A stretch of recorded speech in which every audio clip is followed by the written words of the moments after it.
जय हिंद दोस्तों, मैं विनय कुमार आज फिर से एक बार आप सभी के अपने YouTube चैनल वीके इंस्टीट्यूट में स्वागत करता हूं। आज हम लोग बेसिक फाउंडेशन बैच में हिंदी का जो काव्य खंड का जो 6वां चैप्टर है जनतंत्र का जन्म, हम उस चैप्टर को आज पढ़ेंगे। जल्दी से जल्दी अपने दोस्तों के पास शेयर कर दीजिए इस क्लास को, ताकि वो भी इस फ्री बैच का लाभ उठा पाए। और आज आप लोगों का, जैसा कि आप लोग जानते हो कि या नहीं भी जानते हो, तो आप लोग जाकर देखिए कि आज टेलीग्राम पर क्यूज कराया जाएगा। आपका जो छमाही जो परीक्षा है उसके लिए हर एक विषय का क्यूज जारी किया गया। टेलीग्राम ग्रुप का हम लिंक आपको डिस्क्रिप्शन में बॉक्स में दे देंगे, वहां पर जाकर आप क्यूज अटेंड करिए। यदि आपका क्यूज एक छूट भी जाए, जैसे कि आज है 18 तारीख को, 18 तारीख को है हिंदी, एक दिन पिछला आएगा। उसके बाद विज्ञान 20 को, 22 को है संस्कृत का क्यूज, और 24 को सामाजिक विज्ञान का क्यूज। हम आपको मैथ के लिए एक वीडियो दे दें, क्योंकि मैथ सिर्फ क्यूज करने से नहीं होगा, हम आपको बताएंगे कैसे बनाया जाता है मैथ ऑब्जेक्टिव। हम उसके लिए एक वीडियो लाएंगे जिसमें टॉप क्वेश्चनों का, जो भी टॉप 100 या जितने में हम क्वेश्चन लगा पाएंगे, मोस्ट इम्पोर्टेंट आपको क्वेश्चन का एक वीडियो बना कर देंगे, उसको आप लोग करिएगा। तो चलिए बिना देर किए हम लोग आज का अपना पाठ जनतंत्र का जन्म स्टार्ट करते हैं। वीडियो को लाइक कर दीजिए और चैनल को सब्सक्राइब कर दीजिएगा। चलिए, सबसे पहले कि इसके लेखक, जो जनतंत्र का जन्म है, इसके लेखक कौन है? इसके लेखक का नाम है रामधारी सिंह दिनकर।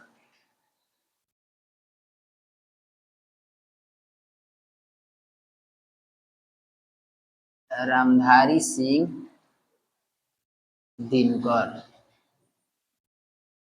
ये हम इनको राष्ट्र कवि भी कहते हैं। राष्ट्र कवि रामधारी सिंह दिनकर इस पाठ को लिखे हैं जनतंत्र के जन्म को। पहले हम लेखक के बारे में जैसा कि पढ़ते हैं, आज भी हम पहले लेखक के बारे में पढ़ेंगे, उसके बाद इस पाठ की ओर चलेंगे। चलिए, तो सबसे पहले लेखक रामधारी सिंह दिनकर, इनका जन्म इनका जन्म है जो है 23 सितंबर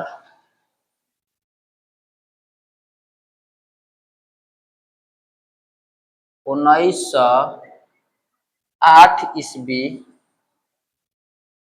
को हुआ था। 23 सितंबर 1908 को इनका जन्म हुआ था। कहाँ हुआ था? तो सिमरिया।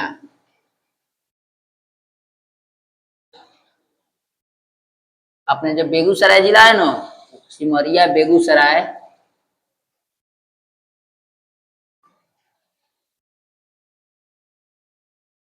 बिहार, बिहार में ही पड़ता है। सिमरिया बेगूसराय बिहार में इनका जन्म हुआ था। उसके बाद इनकी जो मृत्यु थी,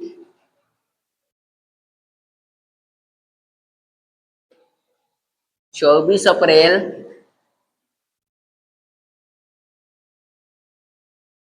1974 ईस्वी। इनका जो जन्म था वो 23 सितंबर 1908 ईस्वी, और जो मृत्यु थी 24 अप्रैल 1974 ईस्वी को हुआ था। जन्म कहाँ हुआ था? तो सिमरिया बेगूसराय बिहार में। सिमरिया बेगूसराय बिहार में। सिमरिया एक जगह का नाम है, बेगूसराय जिला के अंतर्गत पड़ता है, और बेगूसराय बिहार में पड़ता है। इनके जो पिता थे, इनके पिता का नाम था रवि सिंह।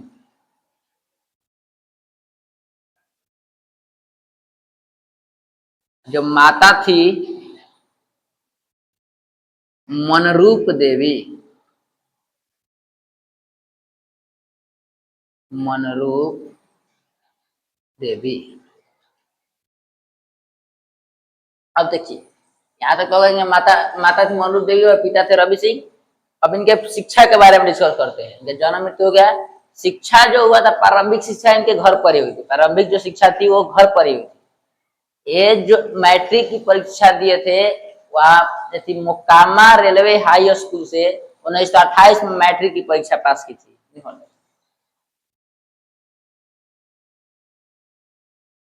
मैट्रिक मैट्रिक कब किए हैं? 10th का मैट्रिक कब किए हैं? 1928 में। 1960 में जो 20 साल में मैट्रिक किए थे। कहाँ से किए थे? तो Mokama railway high school, Mokama Ghat railway high school.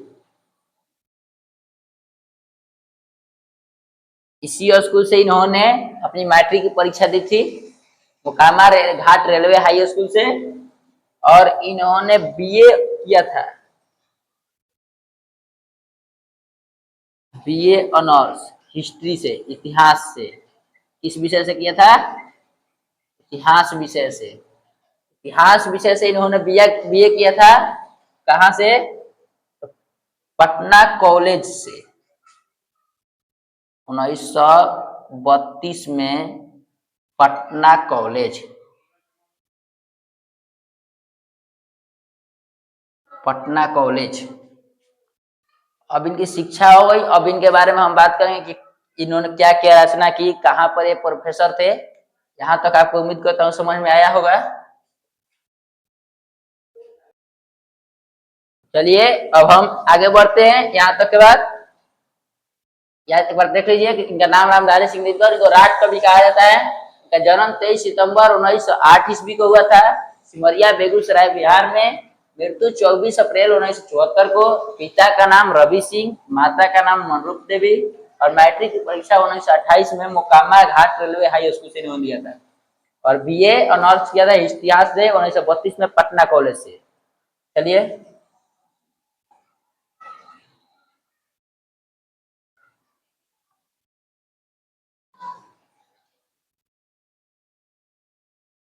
अब देखिए, ये बिहार विश्वविद्यालय में हिंदी प्रोफेसर, हिंदी विभाग के प्रोफेसर थे। बिहार विश्वविद्यालय में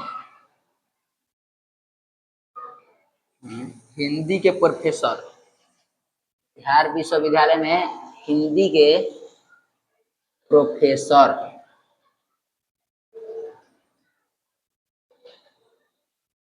बिहार विश्वविद्यालय में हिंदी के प्रोफेसर थे और भागलपुर विश्वविद्यालय के कुलपति, भागलपुर विश्वविद्यालय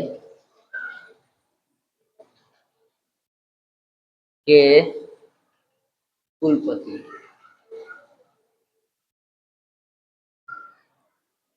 कुलपति यानी जो होता है उसका जो मेन जो होता है वो उसको कुलपति बोलते हैं। विश्वविद्यालय में जो होता है उसको कुलपति बोलते हैं।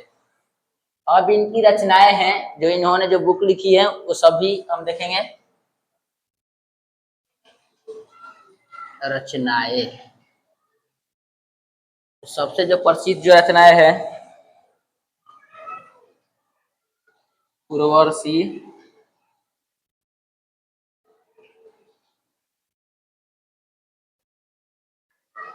उर्वशी पर इनको ज्ञानपीठ पुरस्कार मिला था, ज्ञानपीठ पुरस्कार। दो इनकी फेमस रचनाएं है जिस पर उनको पुरस्कार मिला था, एक उर्वशी है, एक संस्कृति के 4 अध्याय है। संस्कृति के 4 अध्याय, इस पर इनको साहित्य अकादमी मिला था।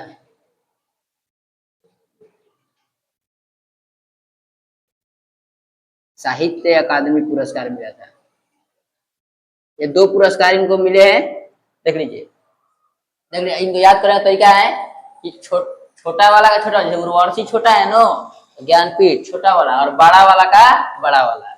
या 100 से 100, 100 से संस्कृति और 100 से साहित्य अकादमी पुरस्कार। अब बचा जो है ज्ञानपीठ, इन्हीं दोनों में एग्जामिनर आपको कंफ्यूज करेगा कि किस पर कौन सा मिला था। चलिए और भी इनकी रचनाएं हैं, देख लेते हैं। जैसे कि प्रणभंग, रेणुका, हुंकार, रसवंती, कुरुक्षेत्र, राष्ट्र कवि तो उनकी बहुत सारी रचनाएं हैं। रश्मि रथी,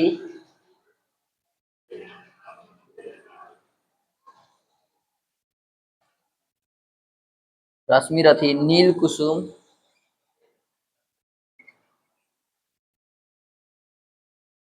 नील कुसुम, हारे के हरिनाम, हारे के हरिनाम,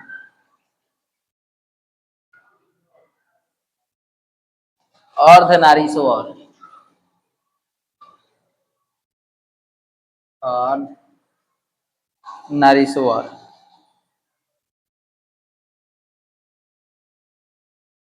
ये जो अर्धनारीश्वर है, इसमें जैसे कि आप लोगों ने शायद इमेज देखा भी होगा, शंकर भगवान का और पार्वती माता का आधा आधा शरीर रहता है, उसी के बारे में उन्होंने इसमें बताया है।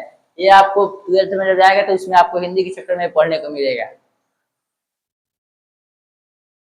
इतनी सारी रचनाएं हैं, और ये मेन दो हैं, एक ये और एक ये। पूर्ववर्ती पर ज्ञानपीठ मिला था संस्कृति के 4 अध्याय पर साहित्य अकादमी। चलिए अब हम इस पाठ को पढ़ना स्टार्ट करते हैं। लेखक के बारे में यहाँ तक समाप्त हो चुका है, अब हम पाठ के बारे में पढ़ना स्टार्ट करते हैं।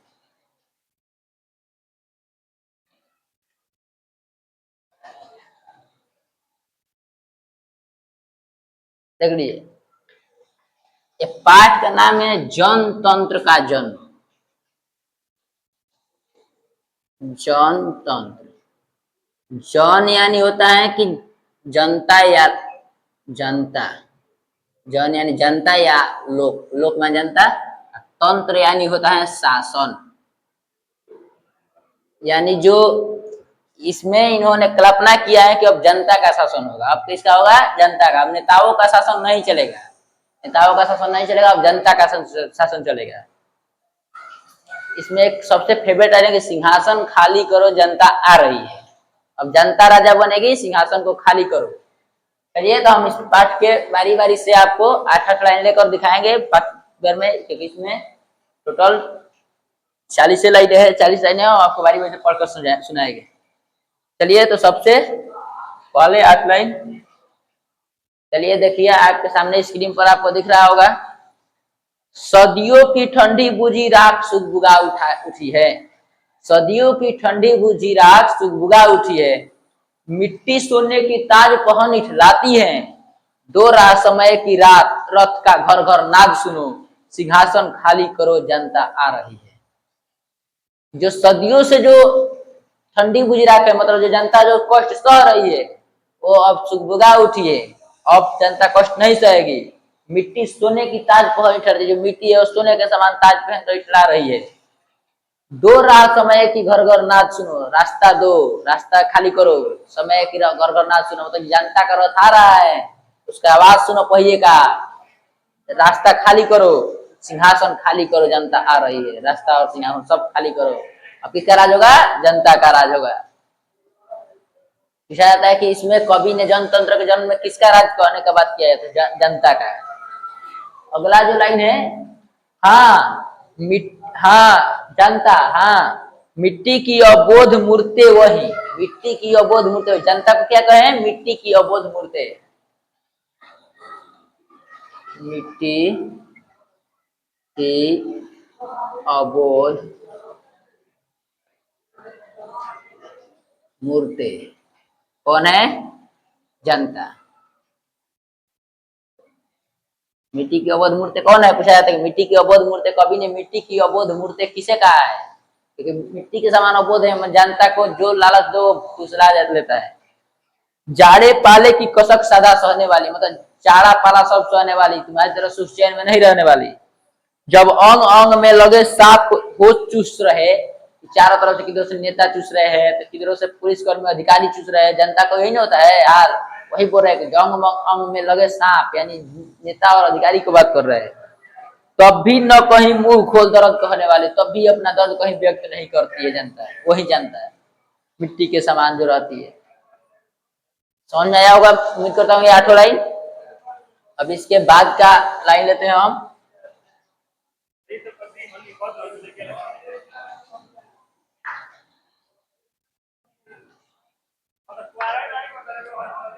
चलिए अगला लाइन।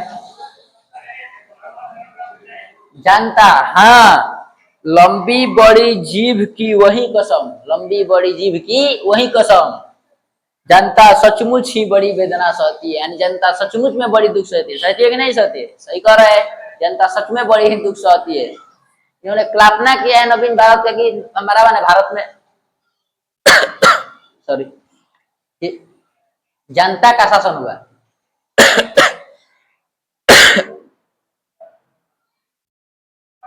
जनता सचमुच ही बड़ी वेदना सहती है। सच में जनता बड़ी वेदना सहती है, मतलब दुख, वेदना यानी दुख होता है। सो ठीक, मगर आखिर इस पर जनमत क्या है?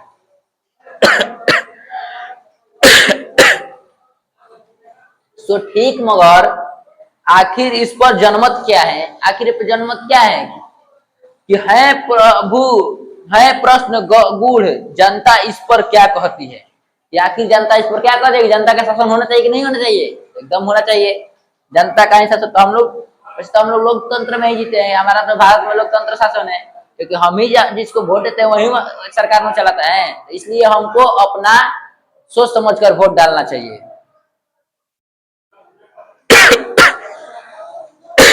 सॉरी, थोड़ा सा खांसी हो गया है। चलिए इसके आगे देखते हैं।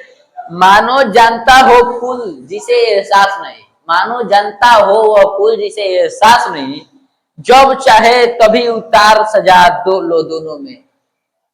जब मन करे तब ऐसा फूल जनता को बोल रहे हैं कभी, जब मन करे तब सजा लो, जब मन करे तब उतार लो। जैसे कि नेता का चुनाव आता है तो क्या करता है?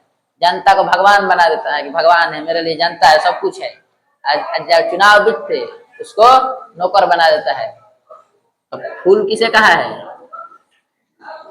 जनता को। इसके बाद, अथवा कोई दूध मोही बच्चा जिसे जिस दूध मोही बच्चा जिसे बहलाने के जंतर मंतर सीमित हो 4 खिलौनों में। अथवा आप उसे तो कोई दूध मोही बच्चा समझ रहे हैं जनता को, जिसको बहलाने का 4 खिलौनों में ही सीमित होगा जंतर मंतर, वो बहल जाएगा। सही में जब चुनाव आता है 500 1000 रुपए देता है, जनता खुश कि मेरे लिए यही बेटर है। दूध मुही बच्चा यानी दूध पीता हुआ बच्चा, दूध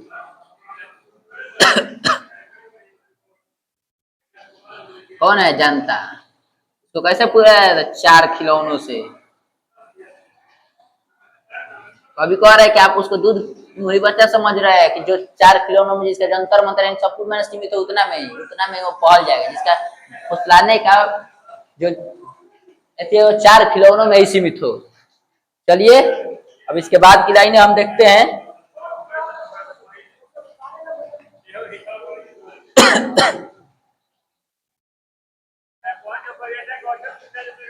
इसके बाद की जो लाइनें हैं,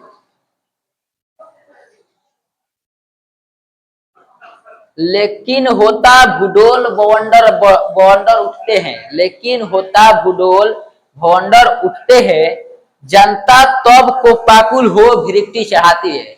जिस वक्त भवंडर उठता है ना, तो जनता भी को पाकुल बन, जनता बहुत ही गुस्सा हो जाती है। जब जनता का जिस दिन भवंडर उठेगा ना जनता का मन का, उस दिन सब कुछ शांत हो जाएगा। दो रात समय की घर घर नाच सुनो, सिंहासन खाली करो, जनता आती है। जिस दिन जनता को जिस दिन गुस्सा आ जाएगा ना, उस दिन सब खत्म। जनता, जैसे कि अभी नेपाल में हुआ ना, नेपाल में देखे जनता का गुस्सा, सरकार प्रधानमंत्री को देश छोड़कर भागना पड़ा। तो जिस दिन जनता को ज्यादा अत्याचार, जनता जिस दिन गुस्सा हो गई तो समझ लेना कि सब खत्म। कोई राजा नहीं, कोई प्रजा नहीं, सब बराबर कर देगा जनता। उसके बाद का जो लाइन है, हुंकारों से महल, देखिए कितना अच्छा लाइन लिखे है। हुंकारों से महलों की नींव उखड़ जाती, सांसों के बल से ताज हवा में उड़ता है। यदि वो हुंकार देना जानता तो महल जो है राजा का वो गिर जाएगा, उसकी नींव उखड़ जाएगी। नींव यानी जो नीचे दिया जाता है उसको, नींव उखड़ जाएगी। सांसों के बल से ताज हवा में उड़ता है, ऐसा ही तरह है। हुंकारों से महलों की नींव उखड़ जाती, सांसों के बल से ताज हवा में उड़ता है, जनता की रोके राह समय में ताव कहाँ। जनता की राह रोके समय में इतना ताव कहाँ है? जिधर चाहती काल उधर ही मुड़ जाए। जनता जिधर चाहते काल उधर ही मुड़ जाता है। चलिए इसके बाद की लाइनें हम देखते हैं।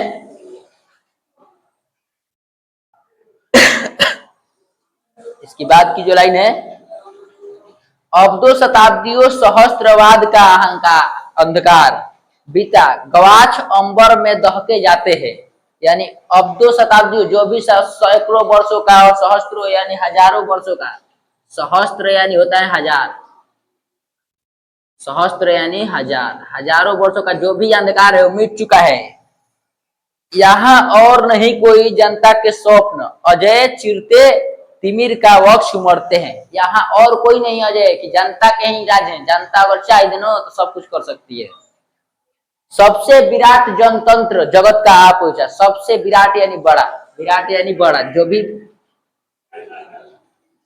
बड़ा, सबसे जगत यानी विश्व का सबसे बड़ा जनतंत्र भारत में आ पहुंचा है। 33 कोटि हित सिंहासन तैयार करो, 33 कोटि यानी 33 करोड़ सिंहासन कितने तैयार करो, सिंहासन, क्योंकि सभी के सब पूरे जनता राजा बनने वाले थे। ये उस समय की बात है जब हमारी जो जनसंख्या कितनी थी, 33 करोड़, 33 कोटि, या कोटि यानी बताए हम आपको करोड़ होता है, कोटि का मतलब करोड़। 33 कोटि सिंहासन तैयार करो। इसके बाद जो लाइन है, अभिषेक आज राजा का नहीं प्रजा का है। आज राजा का अभिषेक में, राज्य अभिषेक जो होता है ना उसको मुकुट, आज राजा का नहीं, आज प्रजा का है, जनता का है। 33 कोटि जनता के सिर पर मुकुट धरो, 33 कोटि जनता के सिर पर मुकुट धरो, आज राज अभिषेक जनता का होगा। चलिए इसके बाद अब आखिरी स्लाइड देखते हैं।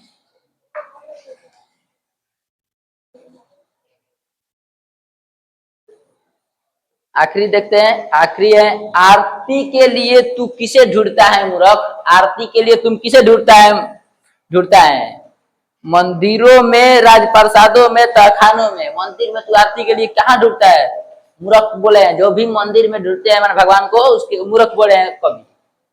देवता कहीं सड़कों पर गिट्टी तोड़ रहे हैं, देवता कहाँ मिलेंगे, देवता कहाँ मिलेंगे, तो सड़क पर गिट्टी तोड़ते, क्योंकि ये जनता को देवता कह रहे हैं, सड़क पर,